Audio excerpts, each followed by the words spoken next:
In akcija, pozdravljeni nazaj na Julian kanalu, moje ime je Ian in ti gledaš drugi del dolgega jezika.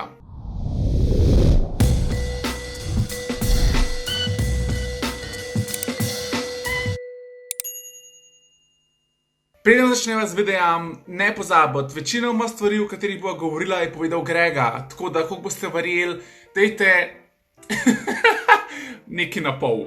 Ne morem pa narediti dolgega jezika, brez da bi spregovorili besedo ali dve o Ariani Di Palmi. Ariana je punca, ki je vstopila v šov popolnoma neprepoznavna in ji zaenkrat po domač povedan najbolj kaže. Najbolj ji kaže pri Blažu, najbolj ji kaže pri sledilcih, najbolj ji kaže pri tem, da jo podjetja kontaktirajo in da ima že sponzorirane objave. Očitno bo ona iz šova največ odnesla. Je bila pa ona tudi ena izmed punc, o kateri se največ govori, katera punca je imela že fanta. In to naj bi bila tudi ona. Sedaj pa pozorno poslušajte. Punca naj bi imela že dolgo časa pred šovom fanta, s katerim sta se dogovorila, da bi rada oba dva postala bolj prepoznavna. Ona naj bi se zato vpisala v sanskega moškega, on pa naj bi se potegoval za mistra Slovenije.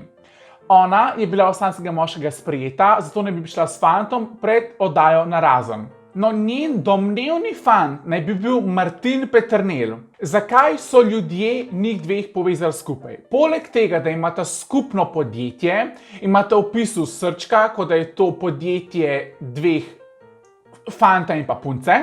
Te govorice, da ne bi imela Ariana danes fanta, so prišle do mene tako že zelo dolgo časa nazaj in o njih po pravici povedano nisem želel govoriti. Zaradi tega, ker se mi niso zdele kredibilne, jaz ful ne verjamem, ko ljudje pridejo do mene in mi rečejo, lej, ona ima baje tega fanta in sem kar govoril, ja, whatever.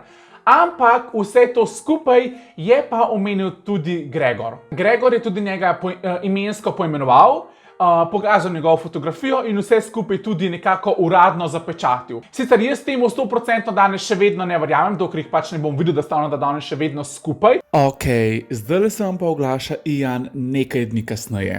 Isti dan, ko sem jaz snimal tale video, tale dolgi jezik, sem še posnel tale TikTok. Končno se je razkrilo, kdo je fant Ariane Palme. Izvedeli smo ime, kdo naj bi bil domnevni fant Ariane že med snemanjem sanskega moškega. Govorice so, da se je Ariana prijavila v šov zaradi prepoznavnosti, tole pa je njen fant, s katerim imata zaljubljenca tudi svoje podjetje, on pa naj bi se za prepoznavnost prijavil v mistra Slovenije. No, in lahko bi rekel, da je šel pretty much viral, zdaj ima okoli 150,000 ogledov, ker so, že preden sem jaz ta posnetek naredil, res vsi o tem govorili. No, ta video pa je privedel do tega, da je Ariana posnela ta TikTok.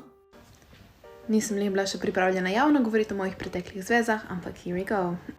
Na TikToku kroži en video o Martinu, to je moj prejšnji fant, Martin Peternelj. Spoznala sva se v srednji šoli, torej v 3. letniku, konec 3. letnika na maturantskem izletu. Skupaj sva bila, dokler jaz nisem šla živeti v Ljubljano zaradi študija in zveza se je postopoma začela rušiti zaradi long distance relationshipa.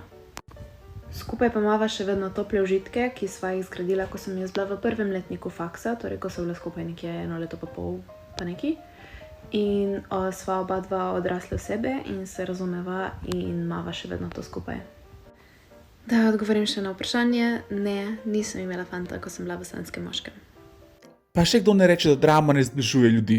V glavnem, potem sva z Ariano posnela tale TikTok, ki je odgovorila enkrat za vselej. Ali je Ariana med snemanjem sanskega moškega imela fanta? Ti slišala za govorice? Sem, hvala ti. Ni panike, še kdaj. Med snemanjem sem bila samska od februarja, tako da med snemanjem nisem imela fanta. Ali si sanska danes? Če ti tega ne smem povedati. Ok, sem probal.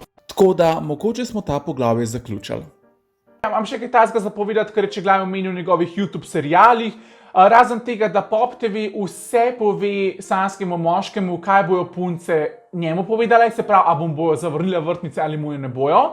Se pravi, če se vi spomnite Pije iz prejšnje sezone, ko je zavrnila vrtnico, ko se je Gregor delal šokantnega, o moj bog kaj, no pa je to Pop TV njemu že ne vem koliko časa prej povedal, da se je lahko on seveda na to pripravil in pripravil konkretne odgovore. Presenetila me je tudi ta informacija, da sanski moški ne izbira, katere punce bo peljal na kater zmenek, vendar vse to skupaj določi že Pop TV. Se pravi, sploh ni Blaž, Ariana, jaz se bom peljal na tale pohod, na tale adrenalinski zmenek, vendar vse to skupaj določi Pop TV. Itak je pomen po eni strani to seveda logičen, ker Pop TV najbolj ve, od katere punce bo na katerem zmenku največ odnesel. Tako da, ampak vseeno me je presenetilo, da ima Pop TV zadnjo besedo, tako rečeno, pri vsemu.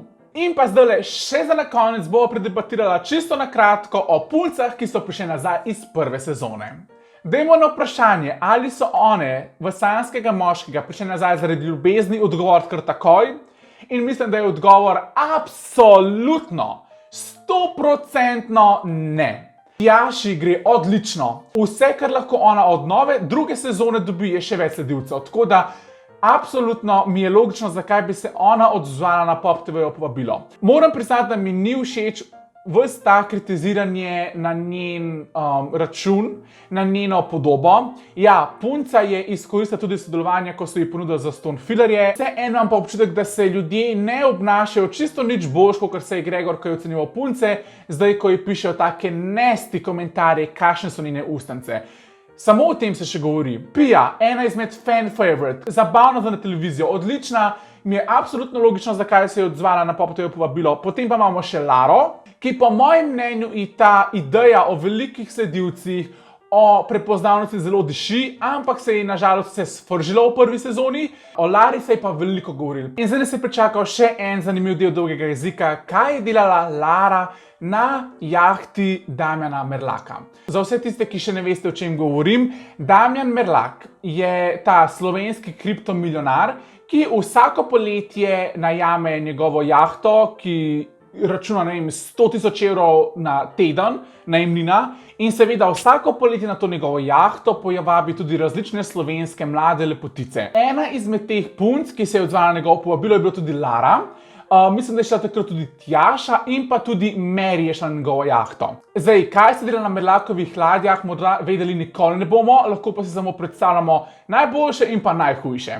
Je pa o tem malo več povedal tudi Grega. Po Gregorovih besedah naj bi bila Lara ena izmed tistih punc, ki zelo dišijo moški, ki imajo denar. Da ga citiram, tam, kjer je denar, tam je ona.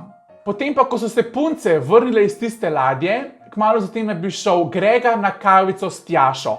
To je bilo takrat, ko se še niso kregali, ko so se vsi razumeli. Tjaša je takrat njemu rekla, da ona naj ne bi imela nobenih spolnih odnosov z nobenih fantom, ki so bili tam na ladji. Naj pa bi ga imela, če sem prav razumel, Mary z tem fantom, ki je snemal. Lara pa naj bi šla z Merlakom v njegovo sobo in tam seksala. Koliko lahko mi temu verjamemo, na vsak sam presod? Preden zaključimo tale dolg jezik, katere so moje 3 favoritke, katere so moje top 5? Po mojem mnenju so top 3 punce, ki bodo prišle do finala: Kristina Miller, Ariana Di Palma, Pia Belak, Ana Sučević in pa Maja Grintal. Po mojem mnenju je to top 5 punc. Tako da bomo pa videli, ali sem kaj zadev, ali sem pa čist spalil. In smo prišli do konca še enega dolgega jezika. Če vam je bil tale video všeč, ga ne pozabite lajkati, ne se pozabite subskrbati na Julin kanal in pa dajte prečekirati moj Instagram, because it's dry there. Like, nothing is moving. Velikokrat objavljam kakšne pole na Instagramu, tudi naprimer, kaj si mislite o sanjskem moškem, in o tem pa tudi govorim v samem dolgem jeziku. Tako da ne tega zamuditi. To iz moje strani, se vidimo prihodnjič. Čau!